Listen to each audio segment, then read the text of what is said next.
வணக்கம். இது சமையல் சிங்கப்பூர். இன்றைக்கி நம்ம சிங்கப்பூர் சிக்கன் ஃப்ரைட் ரைஸ் எப்படி சமைக்கிறதுன்னு பார்ப்போம். 250 கிராம் அளவு கொத்துன கோழி எடுத்து வச்சுருக்கேன். அதை ஒரு தடவை தண்ணியில் நல்லா கழுவிட்டு தண்ணியை வடிகட்டி வச்சுக்கணும்.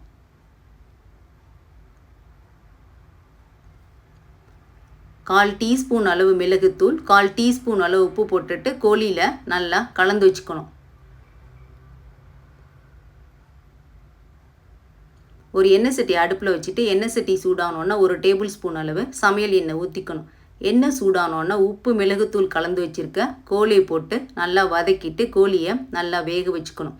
கோழியில் இயற்கையிலே தண்ணி விடுற தன்மை இருக்கிறதுனால அதுலேருந்து வர்ற தண்ணியே அந்த கோழி வேக வைக்கிறதுக்கு போதுமானது.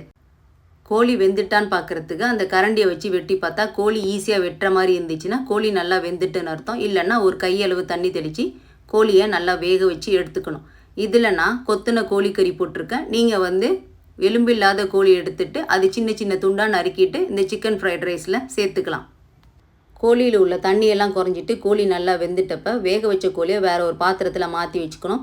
ஒரு எண்ணெய் சட்டி அடுப்பில் வச்சுட்டு எண்ணெய் சட்டி சூடானோன்னா ஒரு டேபிள் ஸ்பூன் அளவு சீன நல்ல எண்ணெய் அல்லது சமையல் எண்ணெய் ஊற்றிட்டு 2 முட்டை எடுத்து வச்சுருக்கேன். அதில் கால் டீஸ்பூன் அளவு உப்பு போட்டு ஒரு ஸ்பூன் இல்லைன்னா ஃபோர்க்கை வச்சு முட்டையை நல்லா கலந்து வச்சுக்கணும்.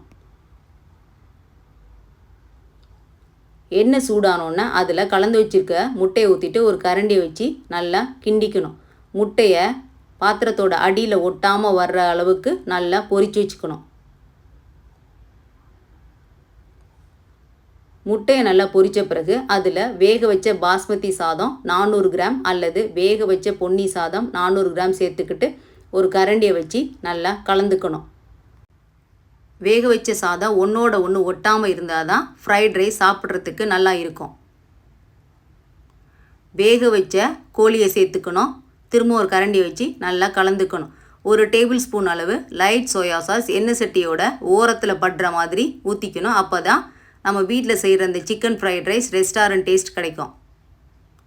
இந்த லைட் சோயா சாஸ்லேயே உப்பு இருக்கிறதுனால நான் சாதத்தில் உப்பு எதுவும் போட்டு வேக வைக்கல. இந்த உப்பே போதுமானது. திரும்ப ஒரு கரண்டியை வச்சு நல்லா கலந்துக்கணும்.